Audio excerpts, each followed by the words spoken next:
namun semakin keras ia berseru, "Anak Daud, kasihanilah aku."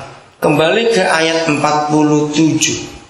Bartimeus tahu bahwa itu adalah Yesus orang mana? Nazaret. Tapi mengapa seruannya sampai 2 kali? Yesus anak Daud. Mengapa dia tidak menyebut Yesus orang Nazaret? Mengapa dia menyebut Yesus anak Daud? Saudara, ini yang luar biasa. Maka itu kita harus tanya dalam hidup kita, buat saudara, Yesus itu siapa? Orang Nazaret atau anak Daud? Ada perbedaan yang nyolok sekali. Mengapa orang menyebut waktu itu? Memang semua orang menyebut Yesus orang Nazaret. Mengapa? Karena dia besar di Nazaret. Orang tidak tahu dia lahir di mana, tapi yang orang tahu sejak Yesus masih kecil itu ikut bapaknya yang namanya Yusuf, itu tukang kayu di Nazaret.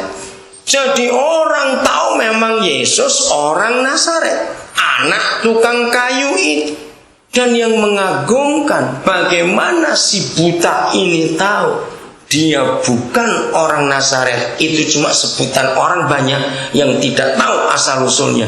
Tapi bagaimana dia tahu orang ini anak Daud? Ini rahasia yang luar biasa. Mari kita teliti, saudara.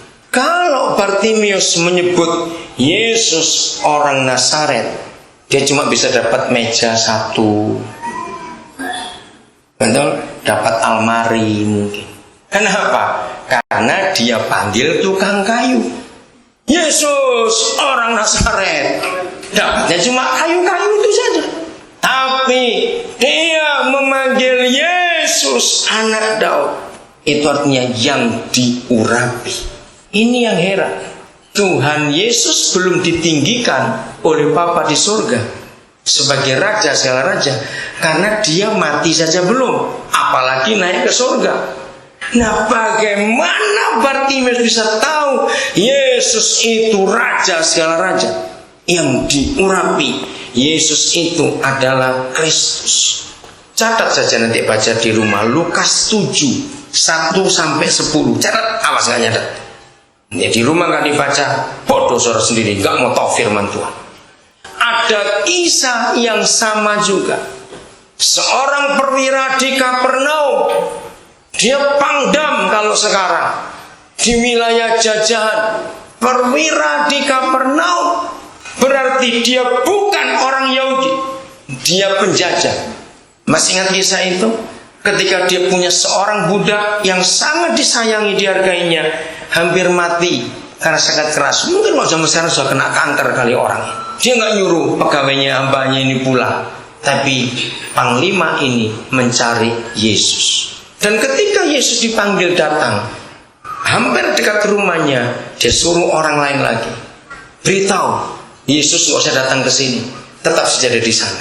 Nah, dan Yesus bingung, tadi dipanggil. Dengarkan, cukup katakan sepatah kata saja. Kamu nggak usah datang, nggak usah mendoakan, nggak usah begini, nggak usah begitu. Cukup Yesus katakan sepatah kata saja, nanti budak pun sembuh. Saudara, ayo kita baca ayat 9 dan ayat 10. Ayat 9 itu luar biasa. Lukas 7 ayat yang ke-9. 1, 2, 3. Setelah Yesus mendengar perkataan itu, ia heran akan dia, dan sambil berpaling kepada orang banyak yang mengikuti dia, ia berkata, "Aku berkata kepadamu, iman sebesar ini tidak pernah aku jumpai sekalipun di antara orang Israel." Tidak pernah dijumpai Tuhan Yesus, bukan belum pernah. Berarti tidak akan pernah ada orang Israel yang punya iman sebesar ini. Dalam hal apa imannya? Ternyata bukan iman yang besar, iman yang sederhana justru. Saudara baca nanti di rumah, alasannya mengapa dia tidak mengizinkan Yesus datang ke rumahnya. Dia menunjukkan, aku ini bawahan.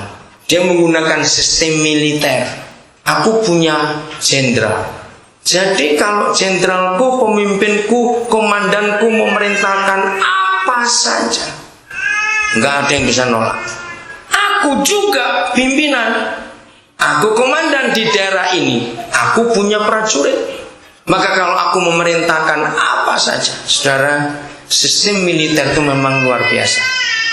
Seorang prajurit di dalam perintah yang diterima dari komandannya, maka tidak ada alasan istri melahirkan komandan, nggak ada.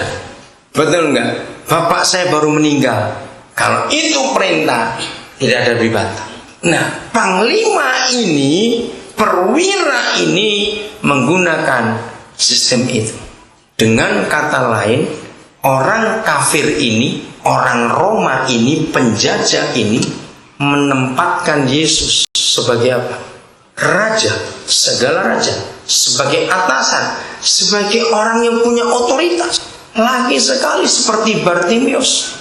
Tuhan Yesus belum dilantik. Dari mana orang Roma ini bisa menempatkan Yesus setinggi itu?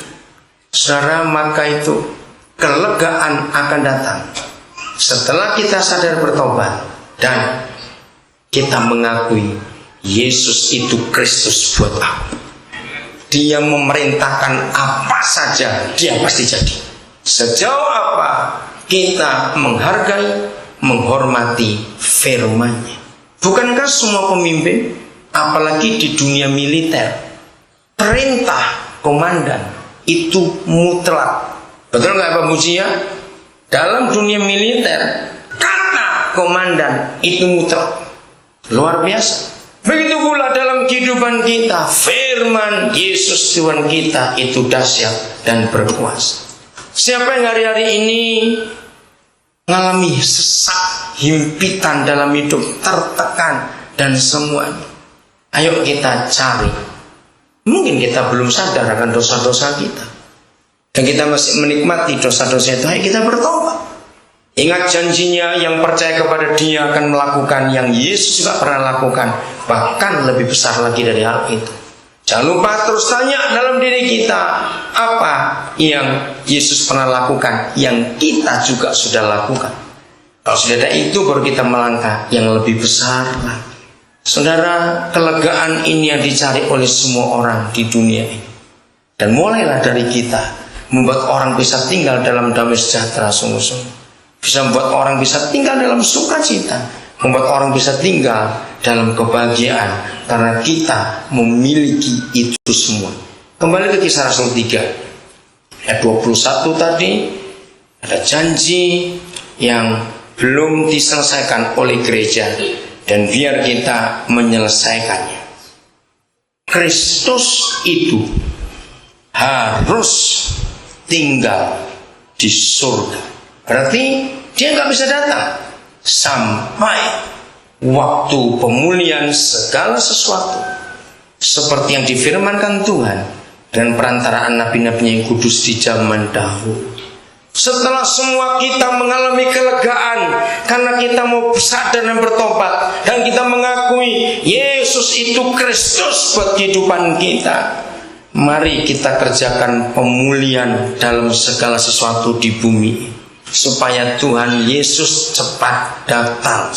Kalau Dia nggak datang-datang, setan makin merajalela, dan setan makin kurang ajar, dan dunia makin rusak. Maka itu anak-anak Tuhan, inilah tugas kita. Mulai dengan hal-hal yang kecil dalam hidup ini. Apa saja yang Yesus pernah lakukan, kita pun harus melakukan. Jangan lupa itu. Setiap hari dalam hidup kita selalu melihat ini.